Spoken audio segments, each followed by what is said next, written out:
Hello, everyone, and welcome to the very first episode of my brand new show, Believe It, Achieve It. Thank you so much for joining us today, wherever you're tuning in from. I'm really excited to share with you some of the exciting guests that I've got lined up. This episode is being sponsored by Deborah Lyons. I am wearing her beautiful dress. This is the Aiden dress. Have a look at deborahlyonsofficial.com. And there are so many beautifully designed dresses, all made in the UK. And please check them out. I love everything that she's doing. So she's a big supporter of female founders and definitely wanted to be involved with the first show. So thank you, Deborah. So today, what have we got in store? I have two great guests. I have Cassandra Curtis, who is the founder of Once Upon a Farm. And I've also got Marie Farmer. So when I came up with the idea for Believe It, Achieve It, it really was about sharing stories, inspiring founders at different stages of their journey. I really do believe in the power of mindset.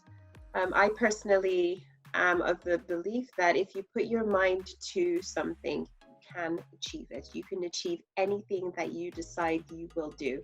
So today we'll be exploring stories around mindsets, about people's motivations for starting their businesses, and really what keeps them going, what makes them get up in the morning and say, okay, I need to do this. I need to keep building, because everyone has that thing, that one thing that keeps them going. And I really want to uncover that for you, to help you at whatever stage of the journey you may be on.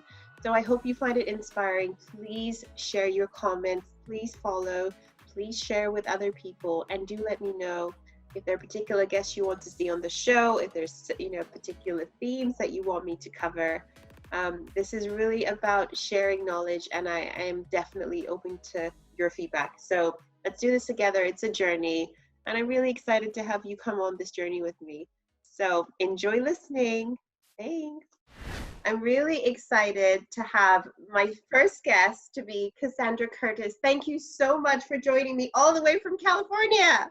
Yes, thank you for having me. Oh, thank you so much. I mean, I really do appreciate it, because you didn't know me from anywhere, and I reached out on Instagram, and I think it really showed a lot about your commitment to helping female founders and inspiring the next generation of entrepreneurs. So I do appreciate you being with us today. Thank you. Thanks for having me. I appreciate it.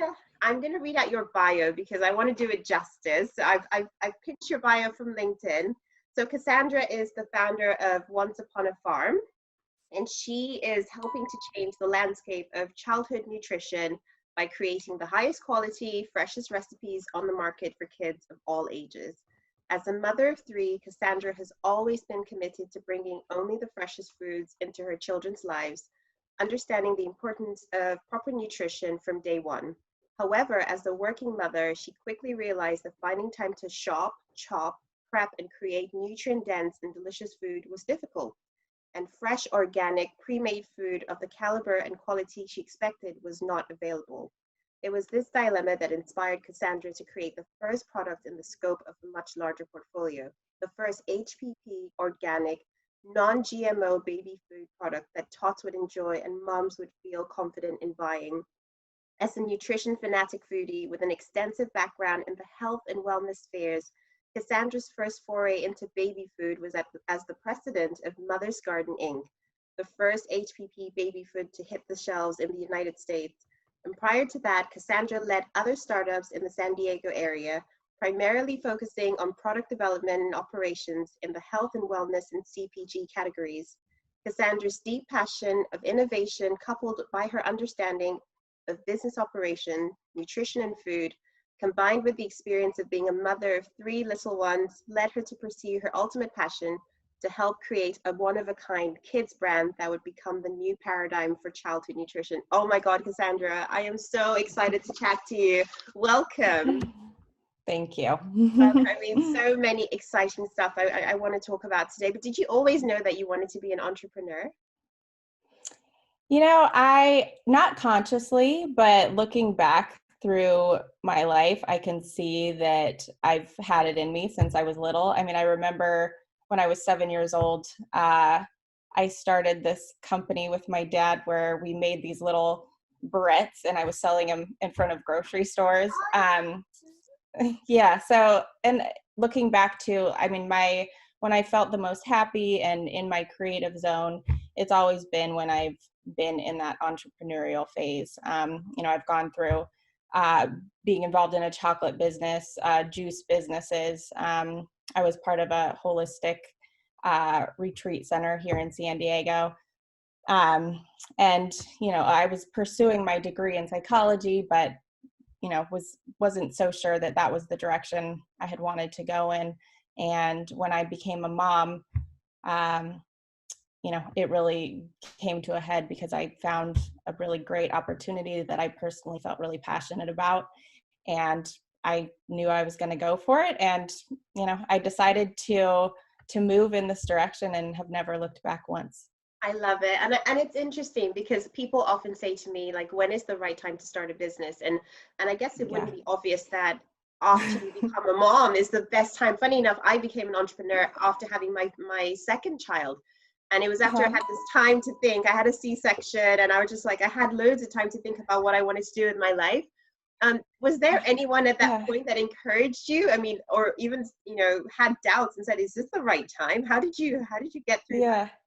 Isn't that interesting? Because I noticed that a lot. There's a lot of moms that I know that their entrepreneurial spirit ends up coming out. And I think as a mom, we end up finding that there's a lot of problems out there that don't yet have solutions. But, also being a mom is, I'm sure you can relate to, one of the most challenging jobs there is out there. So I like to say if it can be done during the phase of being a mom, it could be done anytime, because I think it takes everything and more to start a business and have a family at the same time. It's not easy. Not at all. Yeah. And in terms of, who inspired me, I mean, I give a lot of credit to my dad because he always has had that entrepreneurial spirit. He, was always creating his own workshops and writing books and creating. My whole family is very creative. So I give credit there. But I also I'm fortunate to live in a place where that spirit is really here in San Diego too, which I'm grateful for. Absolutely. Yeah. What were the early days like? How did you do the juggle? Was this with your first child? Yeah. It was with my first child. So to be totally fair, I had a lot of help. I mean, my husband I couldn't have done it without him because he helped a ton in supporting me with getting it off the ground. I mean, it took a lot of time, and I think that part gets glossed over a lot when everyone thinks it's overnight, the success just comes like that, and actually there's the doubt, there's the figuring out if it's even going to work, getting yourself back up, trying to the roller coaster. Figure out who your customers are. Is anyone going to pay for this? How'd you navigate that? I have a lot of perseverance, and I think that that's key to anything. I mean, there's always going to be good days, and there's always going to be bad days. And I think, the difference of someone who, and it's not the only thing, but it's a key component in someone who's going to be successful or not, is that perseverance. Because when things get tough, I think a lot of us, that's when a lot of people tend to give up or buy into the thoughts that this isn't working or they can't do that, which I had daily, and I still do. And you got to just kind of walk through those thoughts or ignore them, or, sometimes you do pay attention to them because they're keys to, okay, something needs to change, but you just don't let that stop you. That's actually, I saw something you wrote on Women's Entrepreneurship Day, and that really caught my eye. So I'm going to read it out. You said, you don't need all the answers in the world, all the skills in the world, or all the experience in the world to do the thing that pulls at your heart. You don't need all the confidence in the world either. That will come and go. You need a vision, a love of learning, unwavering persistence, some faith, resourcefulness, and a deep reason for continuing to wake up every day and work towards the thing that you want, because it ain't easy at all. I love that. Oh my God. When I read that, it totally resonated because, oh my goodness, people ask me, how I survived running a business for 3 years with hardly any money coming in. And it was Mm-hmm. that thing of, it pulls at your heart. So would you, Yes. talk me through like what you were thinking when you wrote this and what you really wanted founders to get from this? Yeah, I think that's such a key component is it has to come from your heart. It's got to come from something deeper within you that gets you to wake up every day and go through those tough moments. And I think that, you know, as a mom or whatever way that you end up finding what that passion is, I think that you just got to keep remembering that when times get tough. And for me, it did start as a personal dilemma. I desperately wanted to be able to give my kids something that was fresh and nutritious, but I also struggled with having the time to make it at home.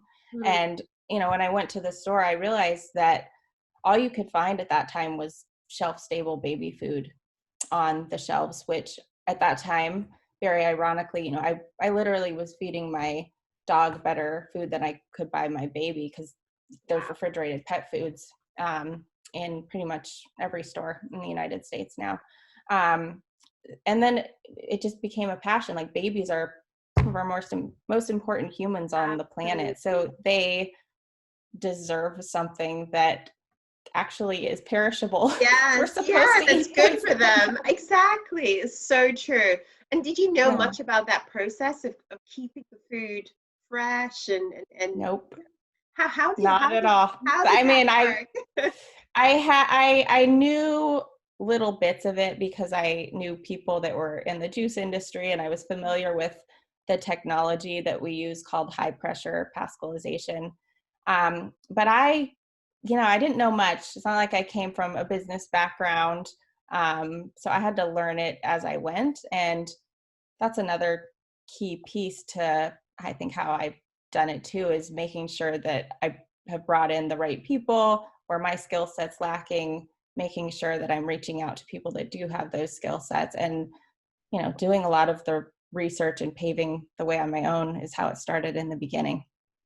I love that. And I So, think something that some founders perhaps don't realize, that it's absolutely okay to get people that are way smarter than you in certain things, because yeah, ultimately it will help the business grow. yeah, And exactly. that's something we talk to our entrepreneurs about a lot. It's super key. That's the only way you're going to continue innovating. So it's sort of So putting true. that ego aside and saying, well, you're the expert. Exactly. And not an easy thing to do by any means, but Yeah. you have to. If you want the business to grow to a Yeah, certain extent, you got to. So, exactly. And did you imagine that Once Upon a Farm would be as big as it is today? How many stores are you in? You're in some of the biggest stores in the US. yeah, we're in over 9,000 stores now. We're in Wow. the US and Canada. We also have a D2C site. And yes, I did always have that vision that it was going to be big. And the vision has always been to offer kids the most nutritious food possible and to also make it accessible. So we were the first refrigerated baby food to get WIC certified, the Women and Infant Children program here in the United States. And that was a huge milestone in the business and still is. So it's just riding on that trend of being, not even a trend, of that passion to really provide nutritious foods to kids that, you know, have lower income levels too. Exactly. I mean, that is really powerful. And that's something that when I speak to some female founders, comes up a lot is the vision. Mm-hmm. How do you get people to dream big? Was that Yes. something that came naturally to you? Did someone coach you into believing that actually this could be, global, countrywide? What Mm. did it take to really feel that vision and make it a reality? Yeah, I also attribute that to my parents because they never really told me I couldn't do anything, which I think is huge because I think so Yeah, many people do hear that they can't do certain so things, true. and it's really, it's a belief. So it's what you believe about yourself. If you believe that you can do it and you keep persevering, you know, it's likely going to happen. And it might not be the end result that you want, but something's going to get created. So, Absolutely. And when you look back, would you change anything about the way you built the business? Yeah, there are a lot of things that I would do differently. I mean, I think we've done a lot of things right, but I think the biggest thing is slowing down as an entrepreneur. And I think this is a theme. Like we all want to Yes. say yes to everything. Oh yeah, I'm Yes, I guilty. will.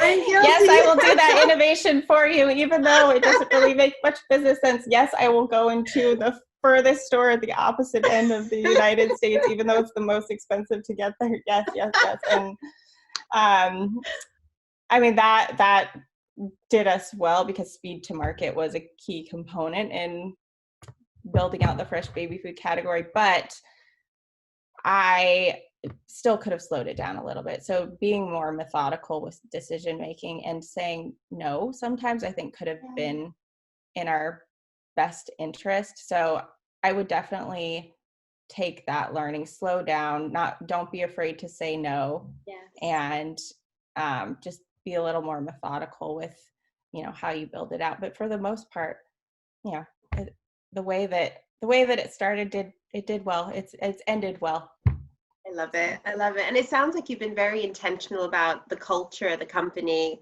I mean, I yeah, love that you all have your baby pictures on your website. I mean, it really just shows there's like a real family feel. So tell me a little bit about yeah, how you did that, because that's actually really hard to do as a company to yeah, really keep that yeah. culture of and make people feel at home and included. Yeah, you really hit it on the head there because that's one of the themes that we hear a lot with our employees is that, we love working here because it feels like family. Yeah. And, um, I think that really started with myself and Ari, who was my first business partner. And, we had a great business relationship and a great personal relationship too. I mean, he feels like my brother in a lot of I love ways. And that. it was really built with that authenticity at its roots, and that has translated into the hiring of who we choose for our employees and who we work with our vendors and how we navigate relationships, and it's translated through the brand too. I mean, that's one of our core values is authenticity and transparency, and I think that's also why a lot of consumers are attracted to the brand. Oh, I mean, that speaks volumes for me because when I ran Moms in Tech, I always said, like, who we work with matters. Like, I only want to work with good people. Like, I will say that up front. Like, I won't come to you if I don't feel you're going to be nice. I'm going to turn up with Yeah, 15 moms and 15 babies. You got to be good to me. exactly, You know, there's going to exactly. be crying babies in this office. Are you going to be okay? You're not going to Exactly, pick up a fuss that we're crying. exactly. So It's it's such a big part of the business, the culture. I mean, it's the heart of the business, so absolutely. it translates to everything. So true. Absolutely. And I guess I saw that you're a big Brené Brown fan as well. What is your go-to pep talk for yourself? Yeah, one is to just you know I am who I am, and to let go of perfectionism. I think that, I mean, that's something that I've struggled with a lot Mm. of my life, and it's something that I've had to work through a lot with the business because, um, I have had to let things go, and that perfectionism can really eat at you. Yep. And there is no standard of perfect. It's just something that's made up. But I think a lot of entrepreneurs can have that too. And we end up being really hard on ourselves. So just telling myself that, I don't have to be perfect to make this Absolutely. work. Yeah. Absolutely. It's so important. And I guess a lot of entrepreneurs comparing themselves to people at different stages. And actually, again, as you Yes. said, and thinking that it's an overnight thing, but actually Yes. everyone's sort of gone through the stages and the hurdles Exactly. and the pain and come through on the other Exactly. side. But I think it's almost like a rite to passage. And I think you don't appreciate your business unless you've been through those steps. Exactly. Yeah. And most people don't hear about the early days, and they hear about all the success of it, but there's a Yeah. lot more that's And it's so before. important that everything's sort of put into perspective, that although it works out and it's lovely to see great success stories, understand like where they've been, And I love Exactly. that, you're willing to sort of share your story. And I think it's important people hear it and realize that actually it's worth persevering and carrying on, because actually it's worth it in the long run. Exactly. Exactly. Yeah. So what motivates you to get out of bed every day? I growth in every area. I mean, I'm definitely a growth mindseted person. I'm, constantly working on myself. I'm constantly working on my relationships. I'm constantly working on improving the business and, focusing on improving what I am doing in the business, which is a lot of the innovation and product development.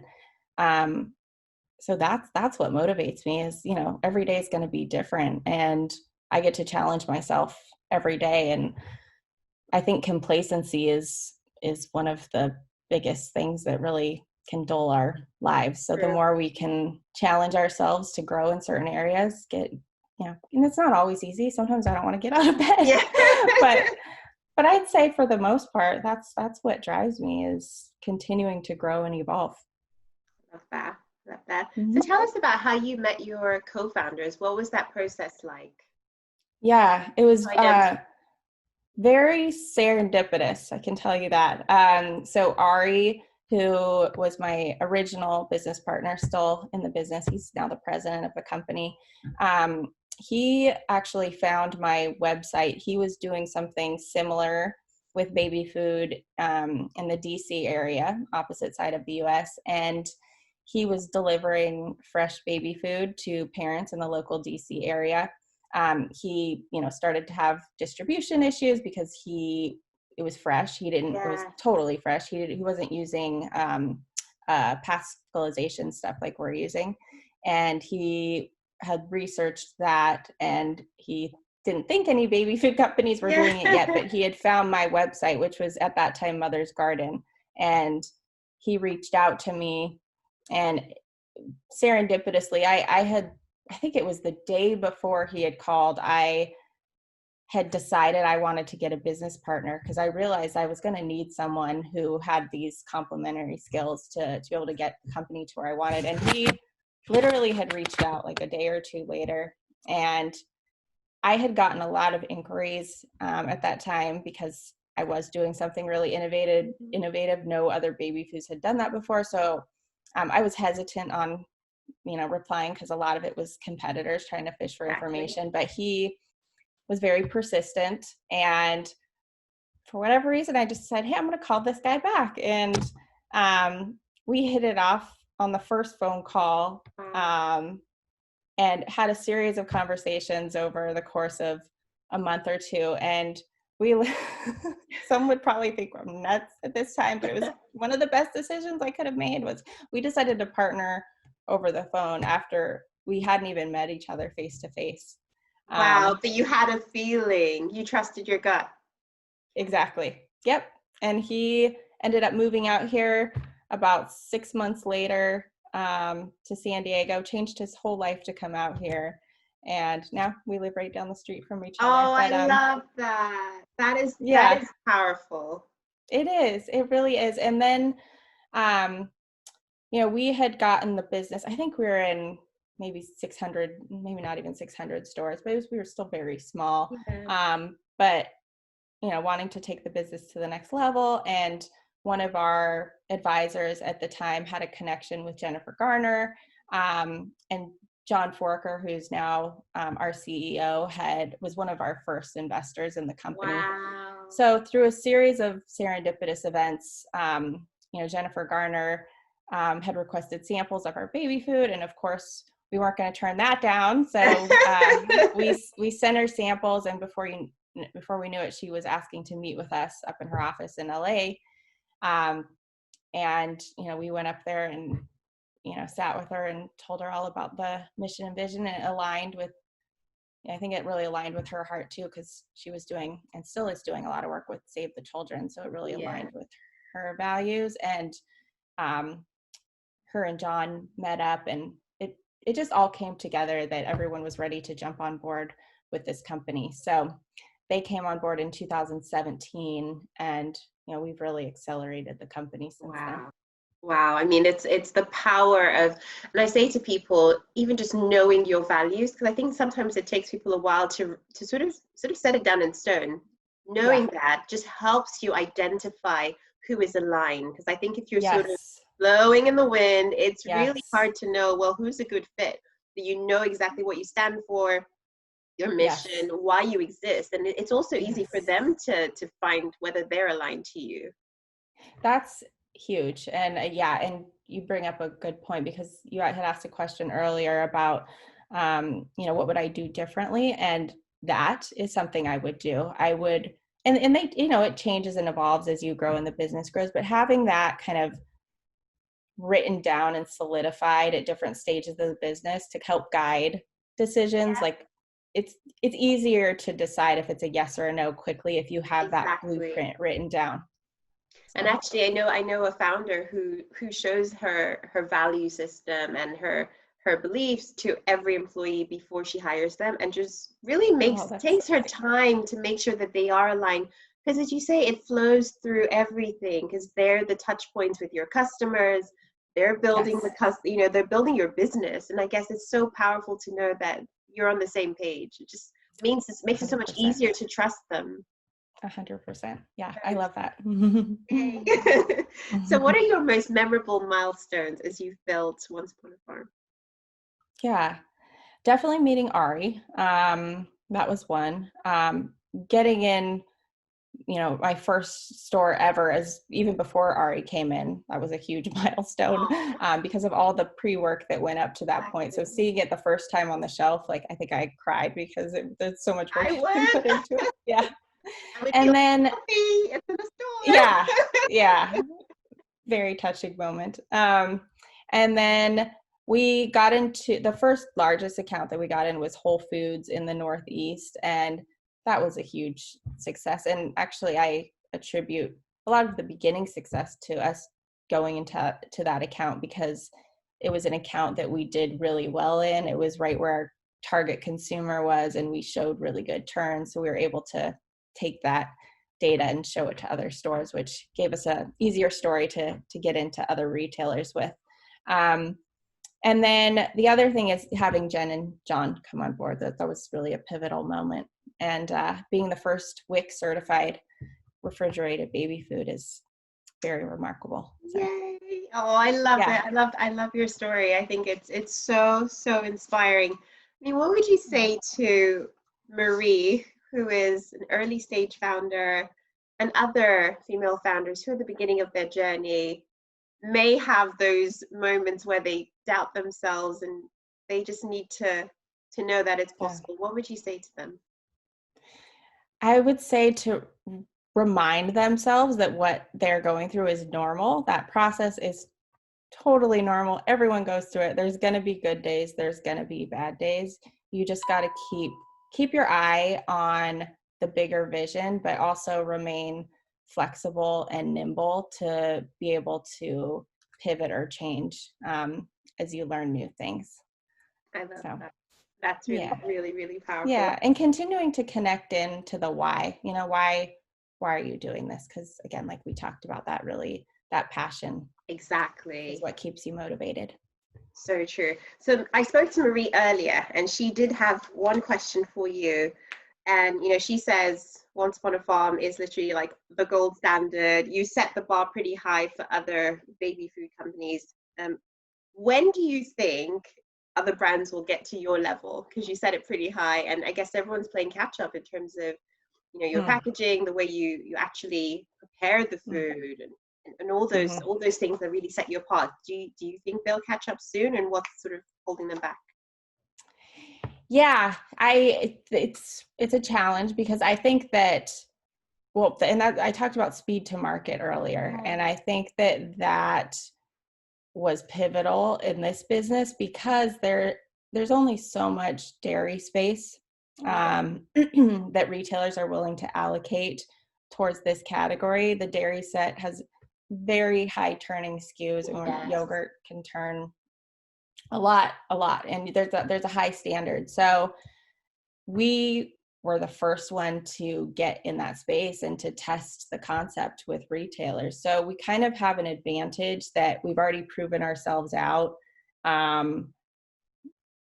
The retailers only have so much space they're going to allocate towards it. So even if someone did come in, which they have, there's been a number of competitors that have, that have had really good products out there that, and great branding, that when they've gone to the retailers, they basically said, sorry, we're maxed out. We just don't have the space. So I think that it would be fairly, not easy, but it could happen with a number of competitors. It's just the space allocation that's really to our advantage. And when can we expect you over in Europe? Soon, hopefully. I would love to be over there. I would for selfish reasons too. That would be incredible. I mean, in terms of getting it over, because I guess it lasts for 3 to 6 days, am I correct, from packaging? No, so it with the process that we use called high pressure pasteurization, or some people call it high pressure pascalization, that allows us to have a longer shelf life. So we get about a 6-month refrigerated shelf life. Great. With that, well, 90 days to 6 months, depending on what type of product it is. We have a number of them. So 2021 in Europe, London? I that needs to be added on to the next part of the vision board. I'm not going to make you say yes. I love it. Cassandra, thank you so much. Where can people connect with you? What's the best way? Yeah, I'm on Instagram. It's Cassandra Curtis. Or you can go to our website at onceuponafarmorganics.com and connect with me through there as well. Amazing. Well, you've been a fantastic guest. I am so grateful. All the nuggets of wisdom that you shared. I know that, I'm going to rewatch it and I'm going to be like taking notes, but I've learned so much. You built a phenomenal business, and I know that listening to your story will inspire so many to thanks that they can achieve anything. Yes, thank you, and thanks for doing this. I wish that I had a podcast like this when I was starting, because I think I would have gotten a lot from that, just to see what and women in particular, like what they had gone through in their struggles. So yeah, thank you for the work that you're doing. And thank you so much. Hopefully when COVID is over, if you ever visit the UK, do let me know. It'd be great to catch up. I will, and vice versa. If you're ever in California, let me know. I will. I want to go see Shamu. So Shamu's still there. Shamu. I'm right by there. Yep, yay! Right by there. Oh, good memories of seeing Shamu. My kids really want to come down, so hopefully when things calm down. Yes. Well, let me know. Amazing. Thank you so much. Day. Thank you. You too. Bye. Bye. First guest today is Marie Farmer. I'm really excited to hear Marie's story. Marie is the founder of Mini Meals Time app, and I'm super excited because for the longest time, I have fussy eaters, but food has been a battleground for us, and constantly trying to get them to eat healthy, trying to figure out if we're doing the right thing. It's a struggle. So Marie, tell us a little bit about yourself. So well, thank you for that mini introduction. I'm the founder of Mini Meal Times, and I created it just because of that, because I have a child and he was a fussy eater. He still is. And it inspired me because I realized that it wasn't just me going through these struggles. It was almost every single parent you talk to has the same story. Absolutely. And I wanted to just do something about it. And it took me a long time to actually do something, because I was also trying to be a parent at the same time, and also trying to figure out how I was going to achieve my ambitions for what I wanted to do. But yeah, where we are today now is so excited. We have our app, we've launched, I've got a great team working on it, and the stories that I hear from parents is just so encouraging. And yeah, it's really exciting what we're doing, because we're helping other parents, and I think that is just such a great goal to have, and something that gets me out of bed in the morning. I love it. So did you always know that you wanted to be an entrepreneur? No, in no way. Which is funny though, because after I started my business and I started talking to my old colleagues and my old bosses, they were all like, what are you talking about, Marie? You were like a born entrepreneur. And I was like, what are you talking love it. I love it when people see this in you, and like we don't always necessarily see it ourselves. Yeah. Who's that first person who sort of hinted that you need to be doing your own thing? You're not meant to be in corporate world. My old manager, actually, Marisha, she was amazing. Actually, she was so inspiring when I was working with her. She had 2 kids, and she like led our entire team and managed most of Europe in the team that I was working in. And she just always looked fabulous no matter what she was doing. She had 2 tiny kids, and I was just like, how do you do it? Like, how is it possible? And she was like, I don't do it. I just get on with it. And, you know, her kids would be coming into the office, you know, at 5:30, and she would be like, okay, put them in the office. I'm going to do a meeting. I'll be back. And she just, you know, she just worked it. And she was actually the thing that made me, after I started the business, I thought, if she can do it, I think I can do it. Like, she gave me that inspiration to do it. And I think that's what we need. I think we need to see other women doing it. You know, you yourself, like what you're doing, you inspire me as well. Like, you're very similar to her, and obviously I feel like we're quite similar as well. And so every time I see you in the paper or like in a report or an investment you've made, I'm like, yes. Well, hence the name of this show. I feel like if you see you know, people, you believe it, and you know that it is possible. I think this is really the inspiration behind it. I wanted people to realize that it's really all about your mindset. Yes. And you know, after reading the book Mindset by Carol Dweck, which is literally one of probably the most life-changing books I've ever read, just realizing the power of the mind, and we can do anything we put our mind to. Sometimes we need a little nudge, and I think when I was starting my business, having someone encourage me and say, I believe in you, just having one person actually makes such a huge difference. So tell me a little bit more about mini mealtime. So I wanted something that was going to let me track my son's nutrition, because I was always so stressed that he wasn't getting enough of the right stuff, as I say. And at the time, he was going through a lot of health issues, and we were having to kind of track everything he was eating. And obviously, being the mom, I was told to do it. Yes. Why does it always fall on us? Seriously? I don't. Maybe because we're great. I don't know. It's very unfair, but you know, we're dealt with it, so we kind of have to get on with it. Though I will say my husband is very good at sharing responsibility. Amazing. He has been amazing.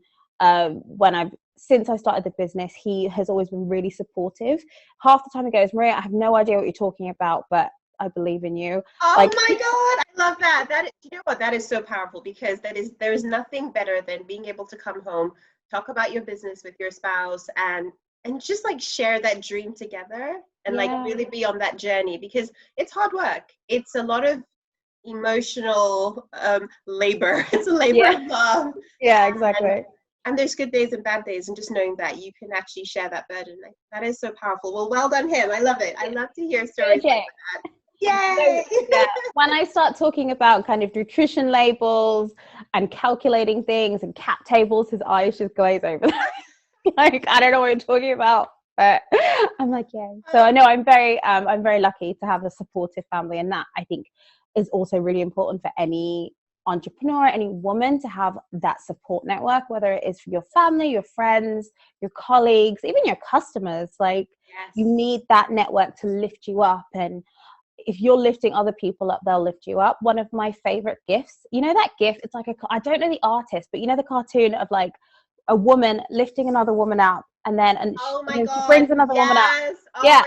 And the step, it's my favorite thing in the world. Like, and you know what? It is a ripple effect, because it comes back, you know, in leaps and bounds, and you help one person, and that person is empowered to help the next. And I think that is so critical. I really believe in women helping women, women empowering women to find their voice, to really make a difference.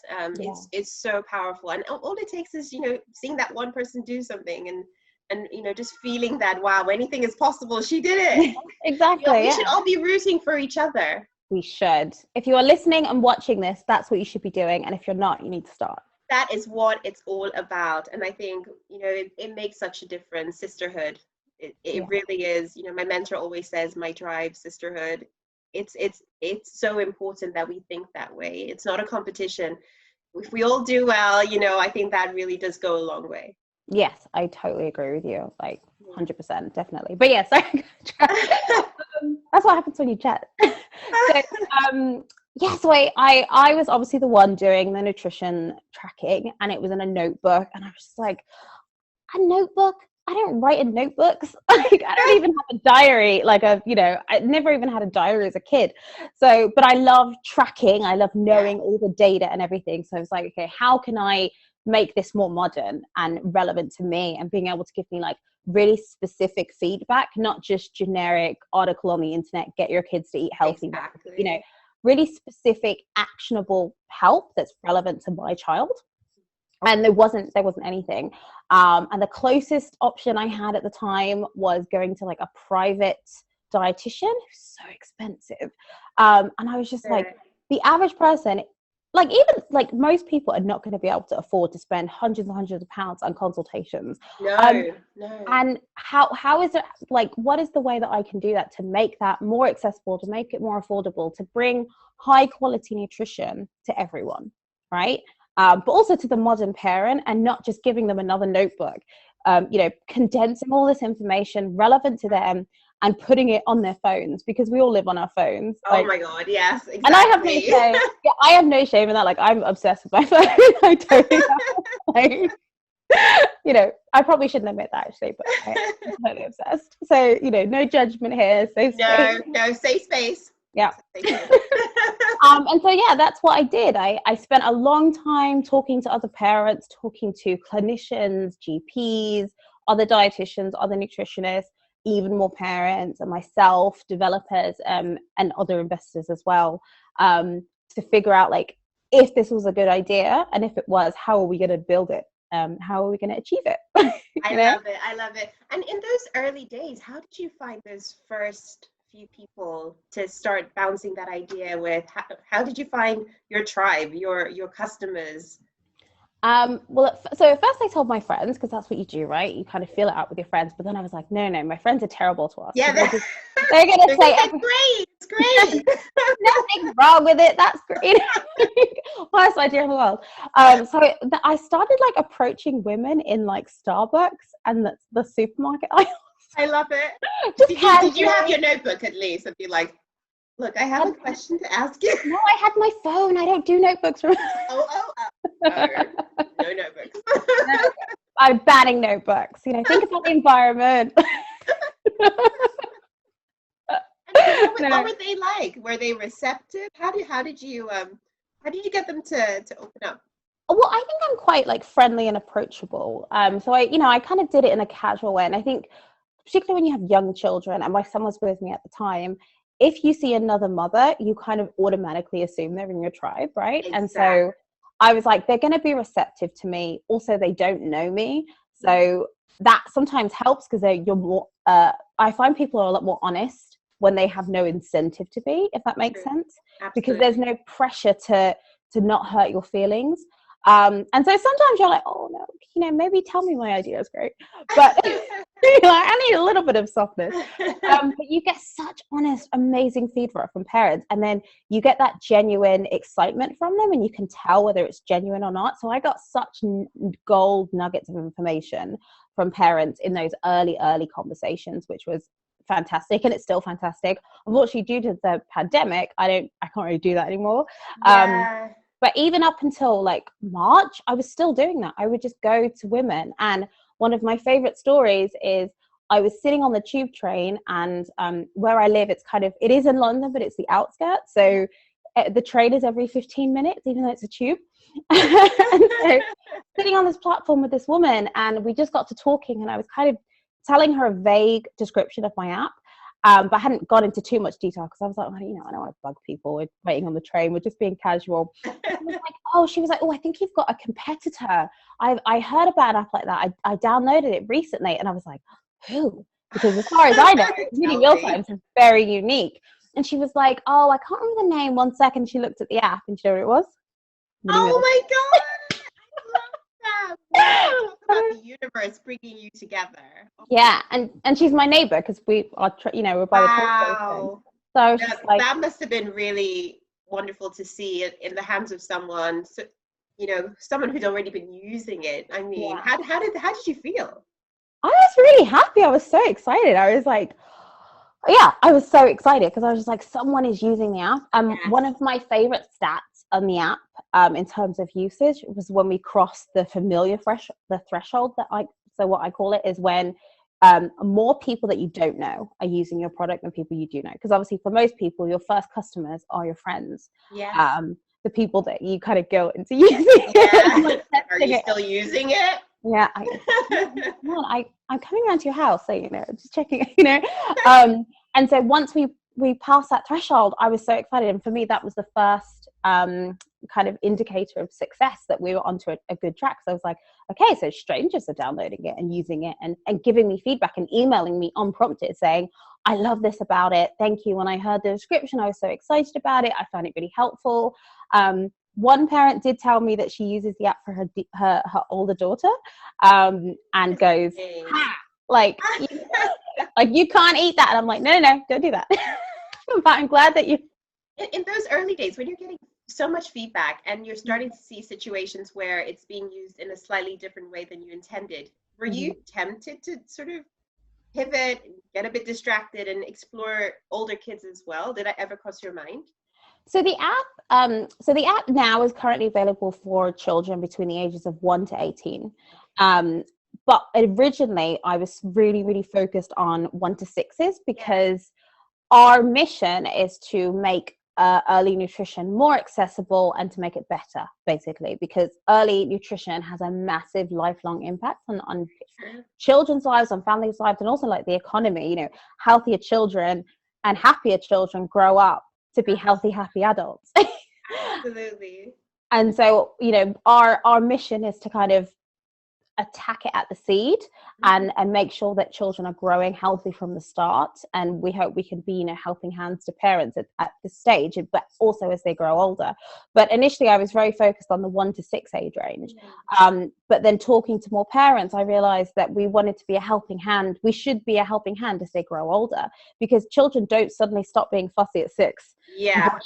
Oh yeah, I know that. Yeah, unfortunately, just they go to school and sometimes it gets worse.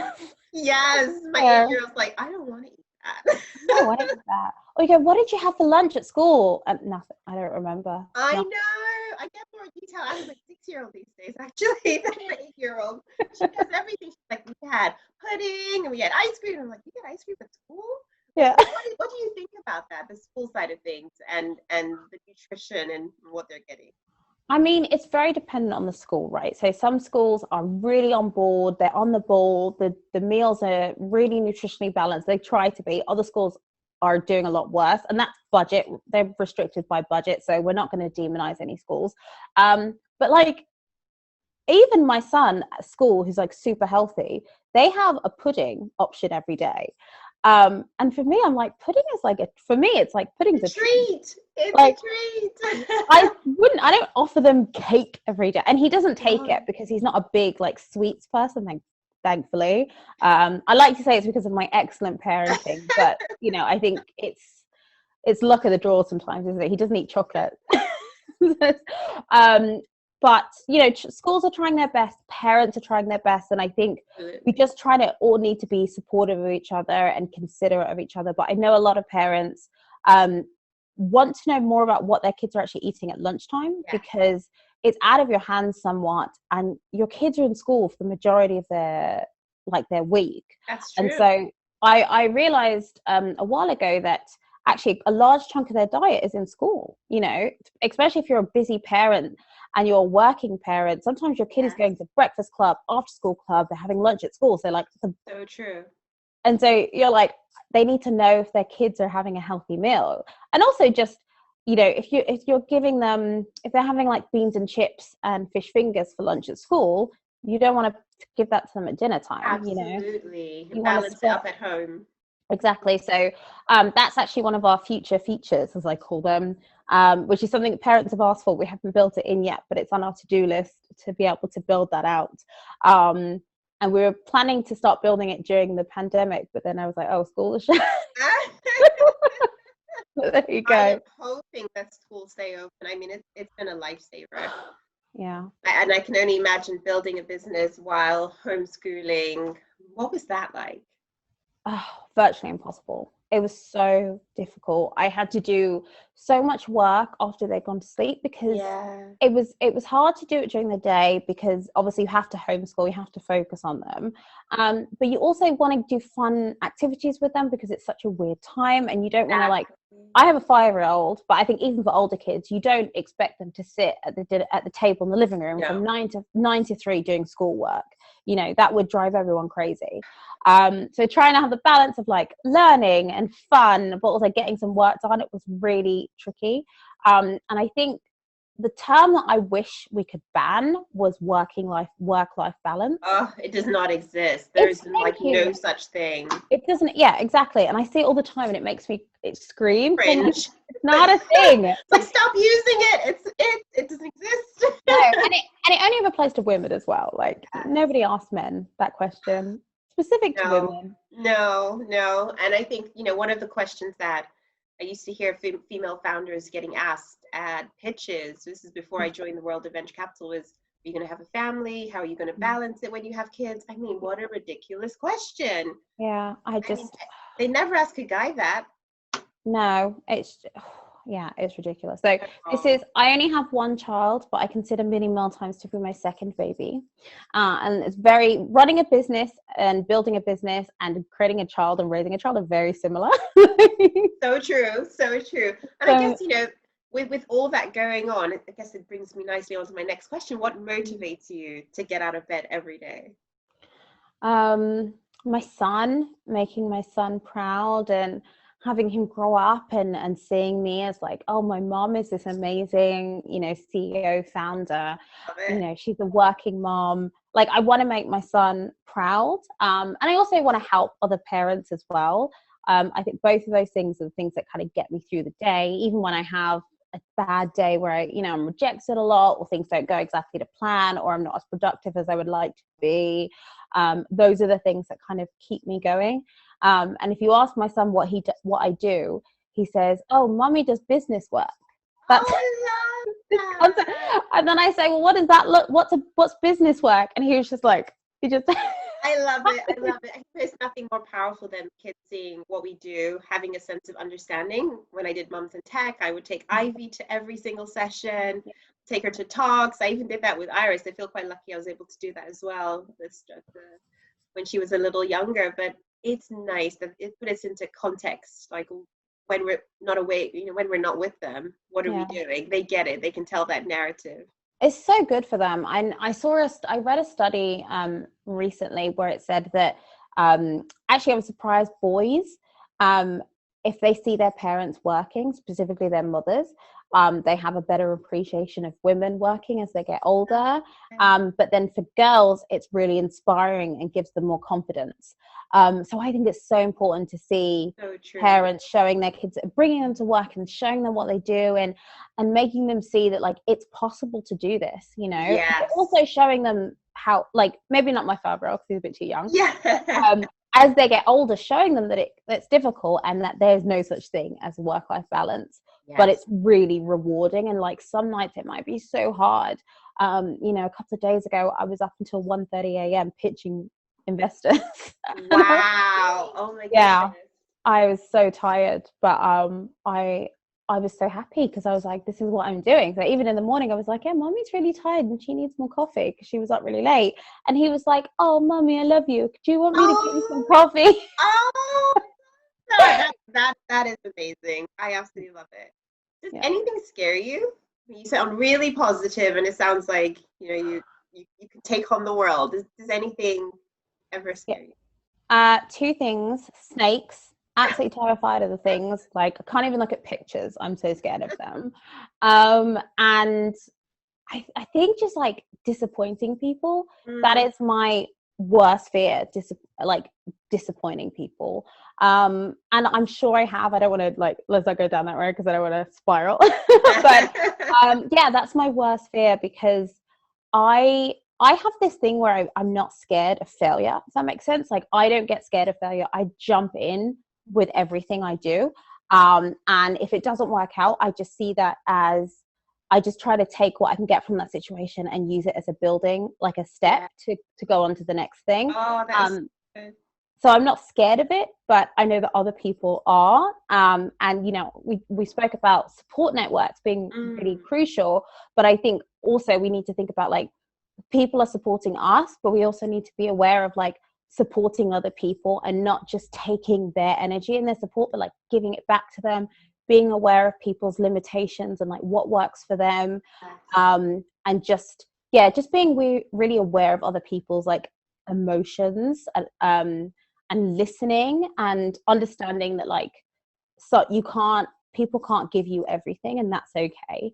And you can get things from different people. No one person is going to have absolutely everything for you, and vice versa. You can't be everything to one person. And so we need to really just, like, again, have a support network, diverse. That's what it was. Yeah, exactly. So it's really important to have that, so that we're not being kind of emotional vampires, as I call it, where we just, like, because, you know, when you're a working parent, you're exhausted, especially if you're an entrepreneur. You're just like, ugh. Yeah. And like you can just offload, and then, but I've learned that, like, I can't do that all the time. I have to, like, try to remain positive and think about, like, other people are going through stuff, even if they have a traditional 9-to-5 job, or they're an entrepreneur who's doing flexible working. Like, everyone has their own kind of issues and struggles and things that kind of get them out of bed and things that make them want to stay in bed. Exactly. I guess when you're going through those times, do you have like a go-to pep talk for yourself?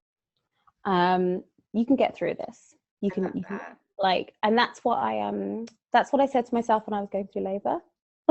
Literally. Oh boy, labor. Yeah, I was like, you can do this. You can do this. Like a dream.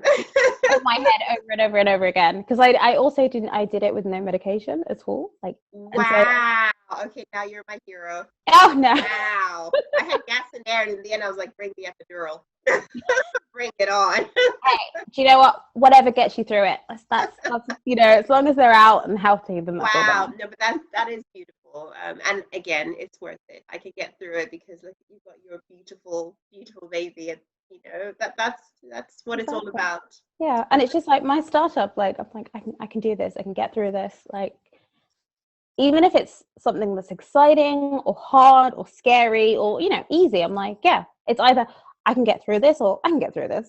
You know what I mean? Like, it works. I'm gonna have to steal that one. I'm gonna type it up, put it on my wall, because I'm all about affirmations. I don't know if you know Louise.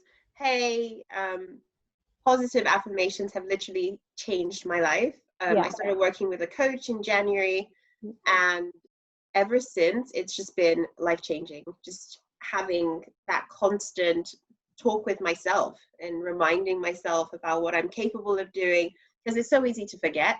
Like, when you're in the midst of things, when things get a bit stressful, stuff happens, and we sometimes need to remind ourselves that we're fully capable of getting through this. And I think that's really, really inspiring for you to sort of share that message with others. I really loved your story. I read this somewhere. With you at the beach when you were crowdfunding. Oh, would you like to tell the listeners the story? I mean, I really love that, and I think it just shows how resilient you are and how creative you were sort of in the moment. So would you like to? Yeah. Well, this goes back to how supportive my husband is. He was like, Marie was supposed to be on holiday, was supposed to be relaxing, and I was like, I just need like half an hour, just and we were in a cottage in the middle of nowhere that had no Wi-Fi, no internet. Like, the television had about 5 channels, and that's another story, because my son had never experienced that before, and he was like, Mommy, I want to watch Paw Patrol. I'm like, well, Paw Patrol isn't on right now, so you're gonna have to wait. And he was just sort of mind blown. He was like, what? I know. Scheduling? What's that? Like a remote? Turn it on, but yeah, that's a different story. But yeah, so we were on the beach, and I realized I really needed to like get the donations in. I hadn't reminded people, and when you're crowdfunding, you have to constantly be reminding people, and like reminding them what you're doing. And even if they say they're going to commit, like until they've actually hit like pay, they've not committed. Yeah. And so you can't say, and just hyping it up and raising awareness. And I did a really micro crowd fund. It was really tiny, but it was just to get initial validation. And so as soon as we got on the beach, I was like, oh my God, this is amazing. I haven't had signal in 2 days. And so I said to my husband, I was like, look, I just need to go. So I was literally in the surf. I was going up to my knees, and I was on my phone, and I was like WhatsApping people, emailing everyone, and I was going. And then I saw the money coming in, and I was like, okay, I can relax a little bit now. I love it. I mean, the things we got to do. Yeah, and I even I can't remember if I posted it or not, but I cleared a space and I wrote out like our target in the sand, and I did like 4 versions of it. I did, £100, £1,000, £5,000. So like when we hit each target, I had something to post, and I was like, yeah, content marketing schedule. Yay! I want it. I absolutely love that.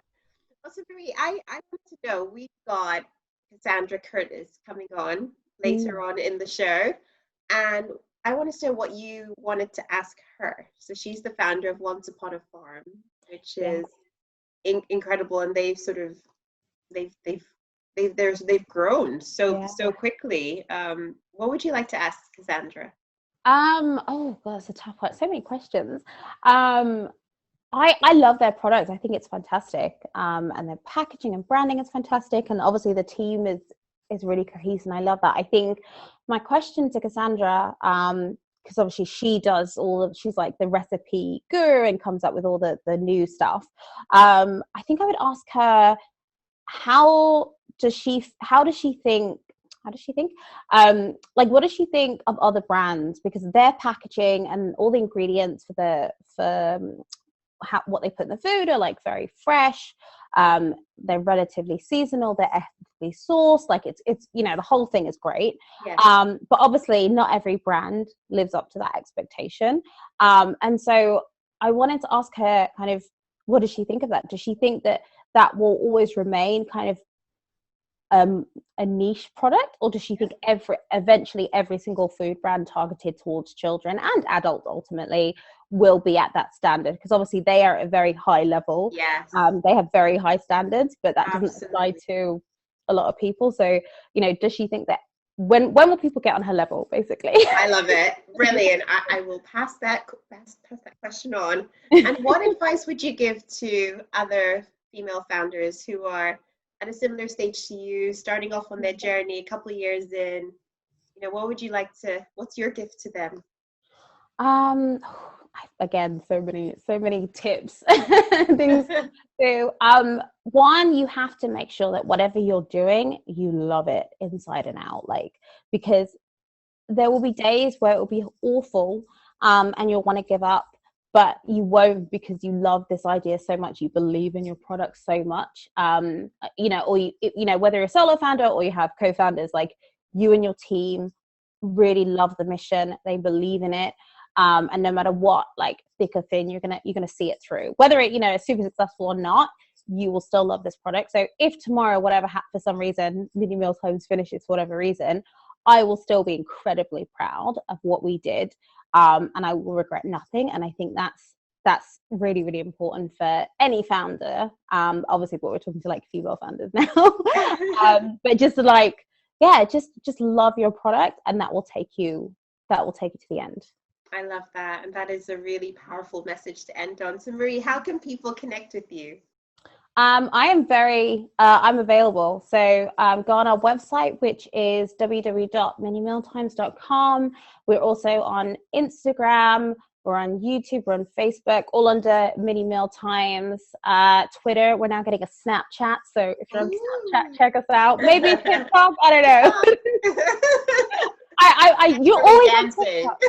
Yeah, I saw some of your like reels. I was very impressed. Well, I'm trying to get the kids involved. I have to do it solo. Yeah, I know. I need to do it.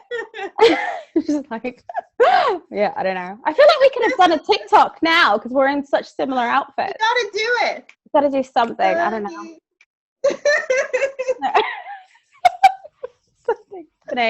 But no, thank you so much for having me as your first guest. I'm so incredibly honored, and I'm really excited to hear Cassandra's interview and all your future episodes. I will be a very avid listener. Well, thank you so much for being on the show. I have really enjoyed our conversation, and for anyone listening, please connect with Marie. She's incredibly inspirational. Download the app, and I hope to see you on the next show. Yeah. Bye, everyone. Bye.